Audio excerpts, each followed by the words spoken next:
About that population bracket collapse, what?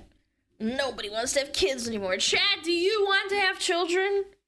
Like, if you had $1 million, would you want to have kids, or would you just say no? Yes, no, yes, yes, sure, no, no, no, yes, no, 2 to 5, yes, no, no, no, no, no, no, yes, yes, yes, yes, yes, yes, yes, yes, no, no, no, no, no, no, no, yes, yes, yes, no, eventually, yes. I'm saying, if I give you $1 million, would you have kids? 1 million ain't enough to raise a kid. Oh, come on, it's not that bad. Surely it's not that bad, chat.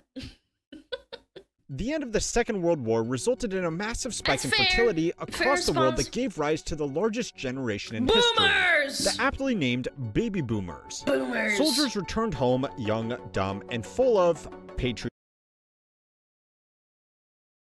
I thought he was going to say something else. patriotic spirit. And especially here in America, this family-centered growth coincided with what many believed to be the golden age of capitalism. True. Homes were cheap, the free market was providing newfangled products to consume, jobs could provide a stable and comfortable living, and the only thing left to do was get busy starting a family. Oh my god, my grandparents were like this. In Russia, this was like the ideal, picturesque, like, life as well. Like, having a little kid, they're wearing a little dress, they're out on the lawn and stuff. Yeah! Wow! Yeah, Russia was like this too. Again, at the end of the day, I know people say, oh my god, no, that's not the same. No, boomers were like this too. My grandparents thought like this as well. That's why they had 2 kids. Now, this sounds like such a rose-tinted version of history that borders on being inaccurate. Yeah. But that doesn't actually matter. Today, we are dealing with expensive homes, overconsumption of disposable consumer junk, and jobs that are extremely insecure. So naturally, the most pressing question for governments around the world is how to make people make babies again? Childcare is now more expensive than rent for working families and is costing the economy more than $122 billion a year. That's not even a lie, by the way. I had coworkers who were women who were older than me, and they said that the reason they even had the job is so that they could pay for childcare while they're working. So I'm like, so why don't you just stay home and be more comfortable than putting yourself through a 9 to 5? I never understood that, but I guess people are kind of dumb, I suppose.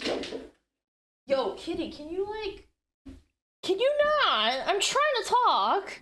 Sorry, knocked off a... What did he do? I think he knocked off a controller on the desk. Their child care expenses from their income taxes. That's a first. What is the biggest thing that needs to change here in South Korea to make this more appealing for women? Starting next year, South Korea will pay a child care allowance. It likely covered more expenses than childcare. I'm telling you, it didn't. I'm telling you, I asked. They would say it would cover maybe a little bit more, like $100 to $200 a week, more than that, which is okay, I guess. But like for the mental pain, I think it's not really worth it. It's really not. $100 to $200, and then I have to eat shit, piss, and sleep, and then go to a job I fucking hate? No, man, it's not. Of around $530 to parents with newborns. The biggest issue in 20 years will be population collapse. Not explosion, collapse. An uncontrolled population decline is a very concerning issue that will have serious impacts on all of us who are planning to live for more than the next 20 years. God but it's damn it, important man. to distinguish between people who are... Don't worry, I'll be off the surf in 20 years. I'm kidding, it's a joke. I'm not gonna Epstein myself. Concerned about what a population decline represents, and people who are concerned about not having a ready stream of available labor produced for them. Yeah. They may sound similar, but there are 2 very distinct solutions depending on how you look at the problem, or if you even consider it a problem at all. To see why, we need to clear up some history. The exact cause of the 1950s baby boom was not as simple as people just returning home from war and getting to it. The easiest way to see this is that there was no baby boom after the First World War. In fact, after 1918 and a brief dip during the Spanish flu, birth rates dropped to levels very similar to today, which kind of goes against the narrative. If you paid any attention to general media coverage of population collapse, you have probably been told that this is an entirely modern phenomenon caused by, well, whatever problem with the modern world you want to pick. But that's not entirely accurate. In fact, the fertility rate back here was actually worse than it looks. To understand— Yeah, the silent generation didn't have a lot of kids. He's actually got a point. Yeah, what? Why is that? And why you need to understand two numbers. The fertility rate, normally expressed in the number of births per woman, and also the replacement per rate. woman. The replacement rate is how many— Excuse me, do not use the word woman. We have to use the appropriate term. It's called inseminated person. Actually. Children the average woman needs to have to maintain the population. Today in America— No, not birthing person. Inseminated person. It's called breeding cow. No, because a breeding cow implies it's a female cow. You can't say cow. That's offensive. Most other high-income countries, that number is about Bitch. 2.1 children per woman. The 2 is because the population is naturally split 50-50 between men and women. So to Right. account for that, the average woman needs to have 2 children. And the 0.1 is because, tragically, some children don't make it to adulthood where they could potentially have children of their own. Now, everybody from politicians across the political spectrum to your weird uncle at Thanksgiving has been paying strangely close attention to national and global fertility rates. But what gets less attention is that the replacement rate is variable too, and it has also been declining. Back in the 1920s, people needed to have more than 3 children on average just to maintain the population, since infant mortality rate was much higher than it is today. Oh my gosh. Wait, I actually talked to an old man, like, back when I worked at front desk for a company. He told me that he had 7 siblings and 5 of them died. And I was like, what the hell? And he's like talking like it's like, you know, normal. And I'm like, what the fuck? Yes, he had 7 siblings and 5 of them died. He was like, granted, he was like 80 years old, but still. It sounds about right. Yes, that's actually what used to happen. Old man Jenkins. I think my great-grandpa had 10 kids and 2 died. That's pretty good. I mean, I'm sorry. I should rephrase that. I'm saying from a statistical perspective, that's pretty good that only 2 died out of 10. It sucks that they died. I'm sorry to hear that, but 10 kids is kind of crazy.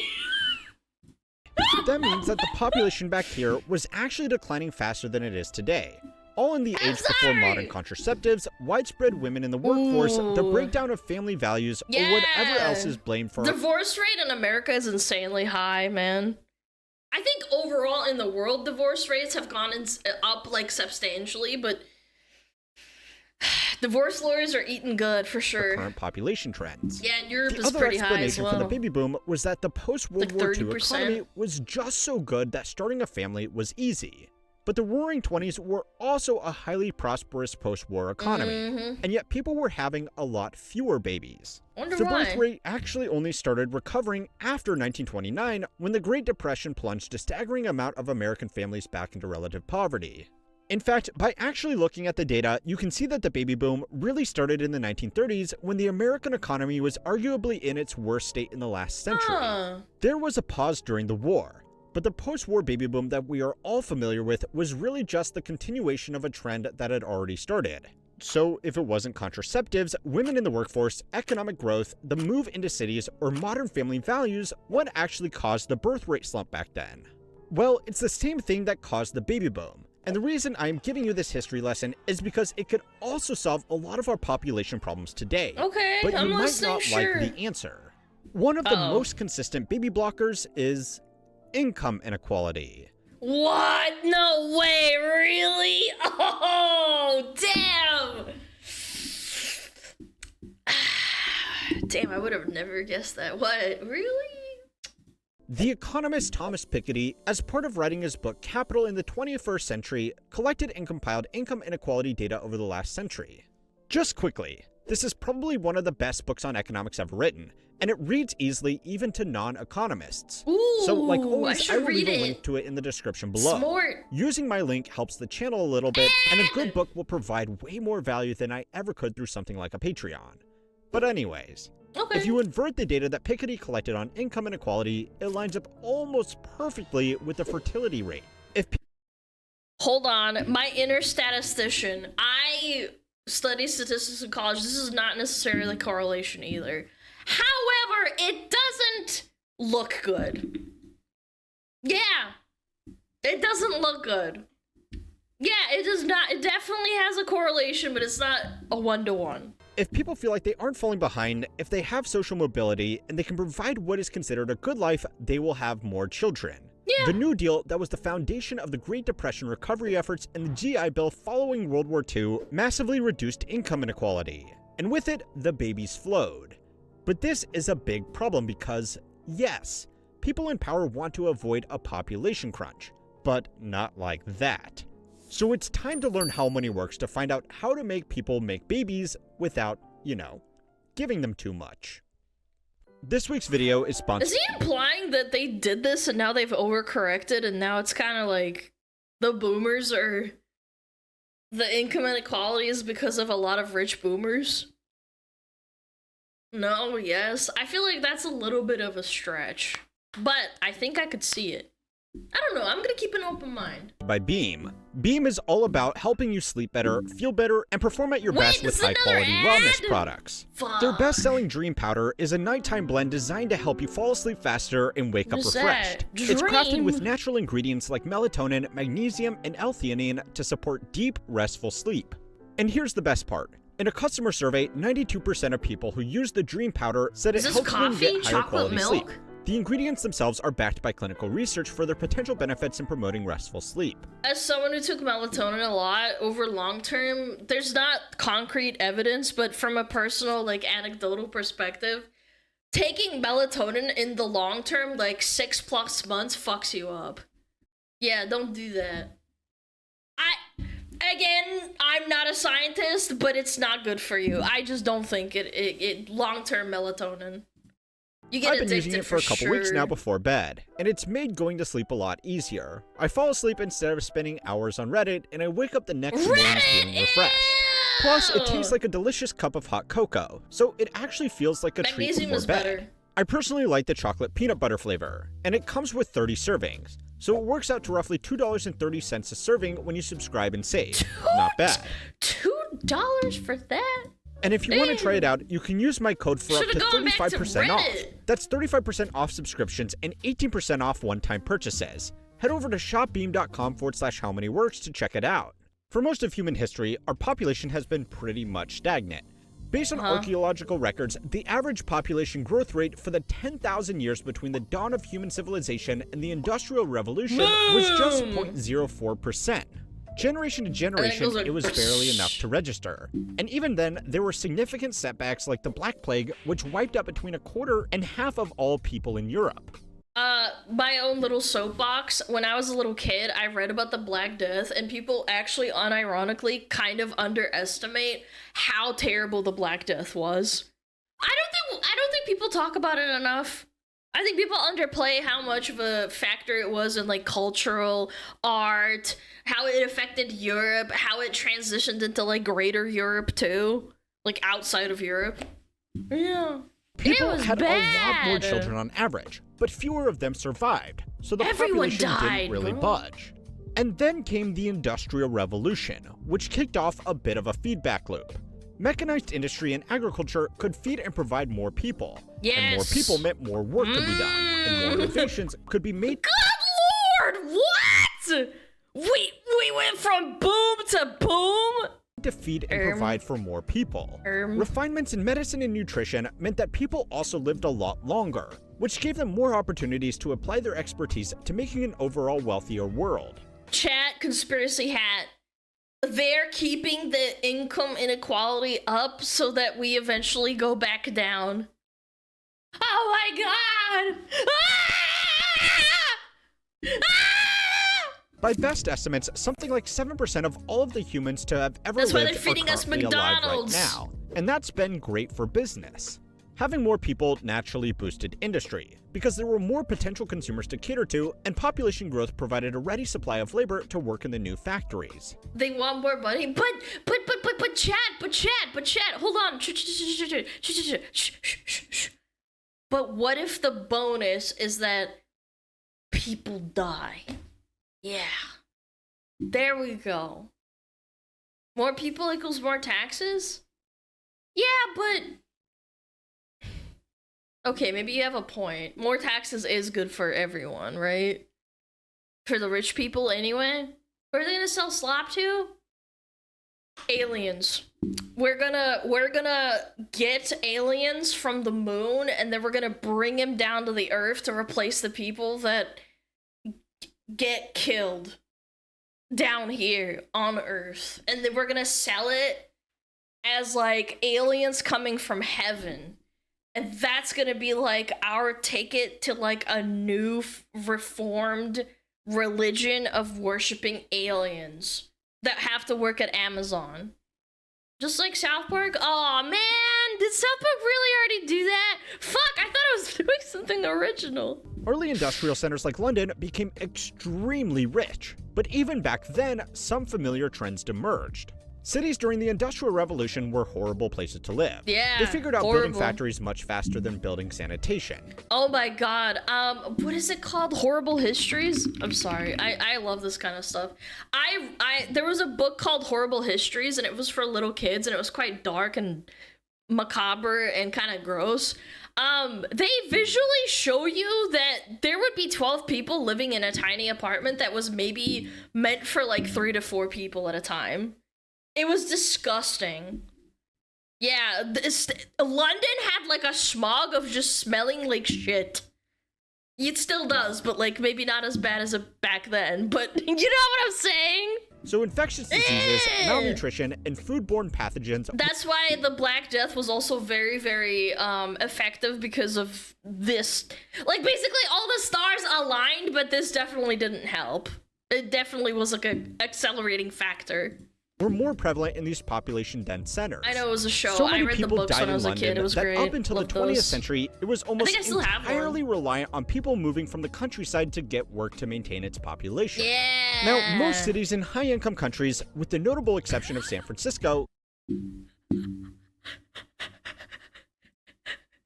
My mom wanted to fly to San Francisco for like fun, like 5, maybe. No, actually, no, it was like 6-7 years ago. She said, "Oh, I'll pay for your ticket. Let's do this." And I said, "No, I don't want to go there because of the pooping map." And then she's like, "What are you talking about?" And then I showed her the poop map, and she's like, "Oh, never mind. Let's not go to San Francisco." Yeah. She changed her mind. She's like, "Oh, let's go somewhere else." I'm like, "Okay." eventually figured out that leaving human waste in the street was not a good idea. So even though cities aren't actively killing their inhabitants anymore, they are still population black holes that have very low birth rates and rely on people moving to them to maintain themselves. That's simply because cities are expensive. Unless you are extremely wealthy, you probably can't afford a family-sized home close to a major city. And depending on your career, you might not be able to move away from those cities without losing your job. Yeah. Today, a trend has emerged where having lots of children is either an indication of being extremely wealthy or being extremely poor, with very little room in the middle for large middle-class families. Do you know what places don't, that have really high birth rates despite being, very poor? Africa. Really makes me think. Because that's just become unaffordable in most cities around the world. Yeah, Now, over Africa, the past 300 years, we have Congo, also run out of people to pull from the high birth Niger. rate countryside. So the trend has gone global, and today, most India and China?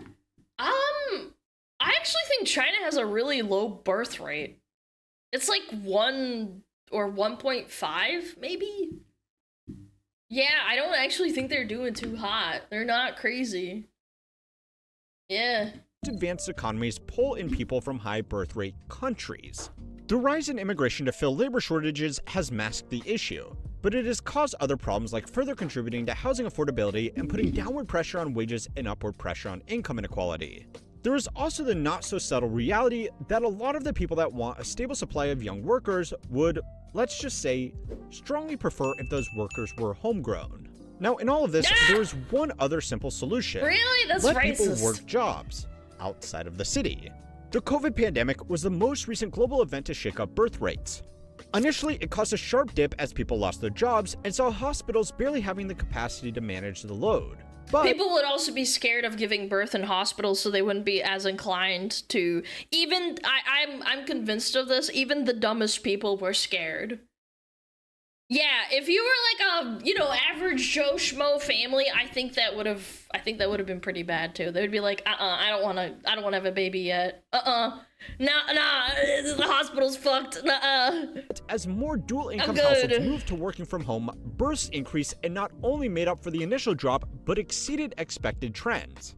Unsurprisingly, it's easier to deal with a pregnancy and have children when parents don't need to go into an office. It allows people to live in cheaper and more family-friendly communities further away from commercial centers. Now, this reality is wrestling some jimmies because companies want people to Corpos don't like that, though. Do you see the trend? Corpos don't like that you want to be a little bit independent. They pull you back on your leash, chat. They go, get back in the office, bitch! move back into the office for a variety of reasons. But the good news is that we actually have some power over this. Even with extreme measures, it's very hard to force people to have children. So if businesses won't entertain policies to promote equality or let people work from home, they don't get their future workers and consumers. If you want further evidence of the benefits of moving away from the office— Okay, hold on, pause. But they're already trying to replace people with AI, so even that power that we have as people, they don't care because they're going to try and replace people with AI. It's so unfair. Like, the one power that people have is like, hey, we're not gonna have babies, so then you can't use the people as the, you know, but AI can't be a consumer. So? What? Yeah, and then you'll sit at home and get your pee-pee sucked by a robot, and you're gonna goon out and pay your rent. They don't care. You're gonna pay one way or the other. Even if you're not like a worker, you can still consume in any way possible. They will find a way to make you a consumer. They'll make you pay more money, if anything. Look no further than the CEOs themselves that are demanding that workers return to the office while they don't actually show up to work at all. Go and watch this video on how they are making that work for them, because it's something more relevant today than when the video was made last year. And don't forget to like and subscribe to keep on learning how money works. If there are no consumers, how does Amazon make money? I told you, they import the aliens from the moon. Why do you chat? Do not listen to me. The aliens. They're gonna import them.